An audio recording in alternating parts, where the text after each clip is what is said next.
Voy a dar comienzo a la exposición sobre nuestro trabajo que tiene como nombre Exposición a las conductas motoras a través de entrenamiento, observación de acciones y imaginería motora en pacientes con trastorno depresivo. Es un protocolo, un estudio longitudinal y lo presentamos Álvaro Reina, Alba París y yo que soy Roy Latuch. El trastorno depresivo mayor se denomina como un trastorno de afectación de la conducta que es multidimensional y que puede afectar o producir alteraciones cognitivas como puede ser, por ejemplo, pérdidas de la concentración, déficits en la autoeficacia, pocas expectativas hacia situaciones vitales, puede producir también alteraciones afectivo-motivacionales, como puede ser, por ejemplo, la tristeza. Puede haber, por ejemplo, lo que se denomina anedonia, que es uno de los factores más importantes dentro del trastorno depresivo. Además, también de los condicionantes importantes que también genera gran preocupación es la ideación suicidia. Puede haber también alteraciones de tipo conductuales, y entre alteraciones conductuales se ha planteado que algunas de ellas son las relacionadas con las conductas motoras, que más adelante vamos a hablar acerca de ellas. Se sabe además que todos esos factores pueden estar siendo incrementados, modulados o exacerbados por factores sociales o por factores contextuales. Quiere decir que el trastorno depresivo mayor que afecta a una persona en concreto debe analizarse desde el punto de vista social y también desde el punto de vista contextual, incluyendo los factores clínicos que hemos mencionado con anterioridad. Cuando hablamos de las alteraciones en la conducta motora, tenemos algunas que han sido muy descritas en profundidad en la literatura científica actual, como pueden ser las conductas de evitación, un fenómeno que se le ha denominado como el alentecimiento psicomotor. Los pacientes describen que tienen poca capacidad para moverse, que se mueven, que sienten que se mueven más lento de lo habitual, que tienen poca capacidad para realizar actividades motoras finas o motoras gruesas. En ese sentido, y derivado del lentecimiento motor, se han hecho investigaciones para analizar otras capacidades físicas, como por ejemplo la marcha, y se ha visto que hay una reducción de la velocidad en la marcha en estos pacientes. Se ha visto esto en pacientes adultos jóvenes con trastorno depresivo mayor, pero también con pacientes con adulto mayor. Se ha visto además como otra capacidad física afectada, que es la debilidad muscular. Es muy habitual, por ejemplo, la fatiga persistente ante las actividades motoras o ante las actividades de la vida diaria que no afecten o que no incluyan la motricidad. Y después ha visto también que puede haber, en términos generales, una pobre capacidad funcional. Y una de las condicionantes muy importantes con respecto al ejercicio es que podemos encontrar que estos pacientes suelen tener una mayor percepción de dificultad ante el ejercicio. Y esto conlleva a que en muchos de los casos puedan estar generando una mayor percepción del esfuerzo cuando realizan actividades físicas.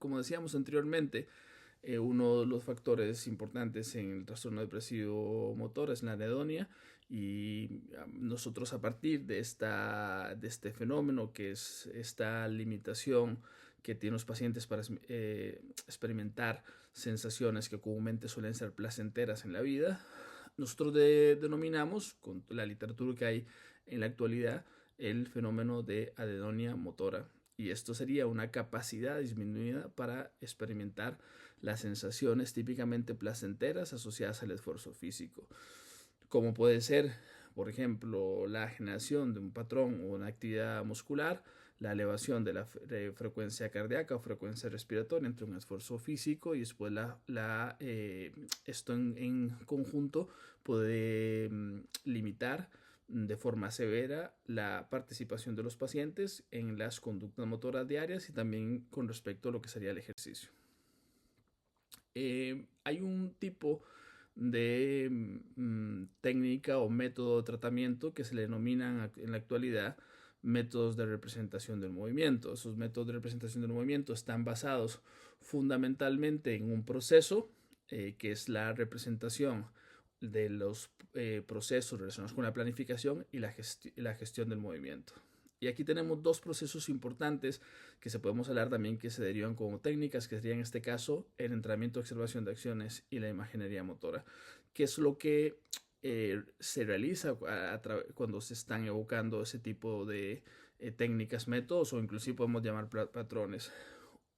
Pues un patrón, valga la redundancia, similar a los que se generan a nivel cerebral cuando se planifica el movimiento. Puede ser también, y esto se ha observado, que cuando se realizan estos procesos, sobre todo se ha identificado con la imaginería motora, puede mejorar la motivación. Puede haber, por ejemplo, este tipo de intervenciones, puede mejorar, por ejemplo, algunos aspectos simbólicos relacionados con el movimiento, intentando darle un significado a esa práctica que se está realizando, y después podemos considerar que estas intervenciones no son invasivas y son intervenciones además que podemos denominarlos como intervenciones activas.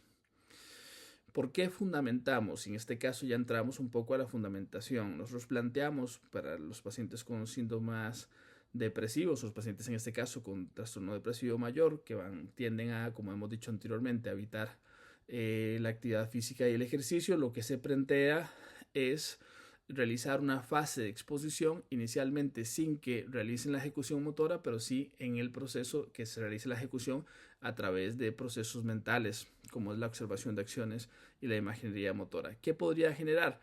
Pues podría producir una reducción de la evitación y la inactividad como forma de exposición, podría fomentar la participación en actividad del movimiento, aumentando la motivación, podría aumentar también el proceso de conciencia y de conexión, por ejemplo, con las capacidades físicas, podría también generar el proceso de mejorar las expectativas a través de la visualización de movimientos y podría, por ejemplo, estimular el pensamiento simbólico para mejorar en este caso la función cognitiva. ¿Cuál es el objetivo de este estudio? Es examinar si un programa de 4 semanas de observación de acciones, que va a ser las primeras 2 semanas y después de imaginería motora, puede mejorar la capacidad para generar imágenes y comprender las acciones motoras, y esto además sí repercute sobre diferentes tipos de factores psicológicos. Para esto vamos a utilizar una metodología que es un estudio longitudinal planificado en una serie de casos, específicamente de 120 casos de participantes que tengan un diagnóstico médico o psicológico de trastorno depresivo mayor. Va a haber 4 semanas de intervención, como decíamos anteriormente, y se va a evaluar, en este caso, con 4 instrumentos. Vamos a evaluar la capacidad de comprender acciones motoras con el CNOAM. Vamos a evaluar la capacidad para sentir el movimiento, en este caso sentir, percibir el movimiento de una forma vivaz por medio del cuestionario que se llama el VMIC2, y además la capacidad para generar imágenes motoras. Y por último, en esta parte que sería la evaluación de los métodos de representación del movimiento, también se va a evaluar la capacidad de generar imágenes relacionadas con el ejercicio, con ese cuestionario que se llama LEIC. Además de esto, se van a utilizar cuestionarios ya principalmente de carácter psicológico, y los que se van a utilizar es el PHQ-9, que valora, por ejemplo, la severidad de los síntomas depresivos. También se va a utilizar, por ejemplo, el Hamilton Pleasure Scale. Este evalúa, por ejemplo, la disminución posible que pueda haber del fenómeno la anedonia general y física, y además se va a utilizar una escala para ver el nivel de activación, por ejemplo, conductual que los pacientes suelen tener. Además se va a medir, por ejemplo, la motivación, si los pacientes incrementan su motivación por el ejercicio. El análisis que se plantea es una nova de medidas repetidas y después hacer un análisis de las posibles relaciones que pueda haber entre los factores netamente psicológicos con respecto a los factores de la capacidad para imaginar, teniendo en cuenta que esto nos puede ayudar a comprender si los pacientes tienen limitación en esas capacidades y si esas capacidades están relacionadas con la mejora de los factores psicológicos. ¿Cuál es la perspectiva de los resultados que planteamos tener? ¿Cuál es nuestra perspectiva? Bueno, Creemos que solo la práctica, el desarrollo de la utilización del método de representación del movimiento como una práctica de exposición va a mejorar la viveza, que es la intensidad de esas imágenes motoras, va a mejorar la comprensión de las acciones, disminuyendo, por ejemplo, el miedo y los procesos de evitación.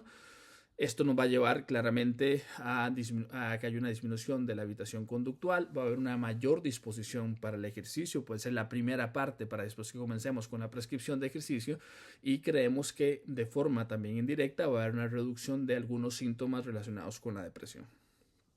Y esto sería nuestra presentación relacionado con los métodos de representación del movimiento como una terapia de exposición para el paciente con síntomas depresivos mayores. Y con esto doy por finalizado la presentación y os agradezco la atención. Gracias.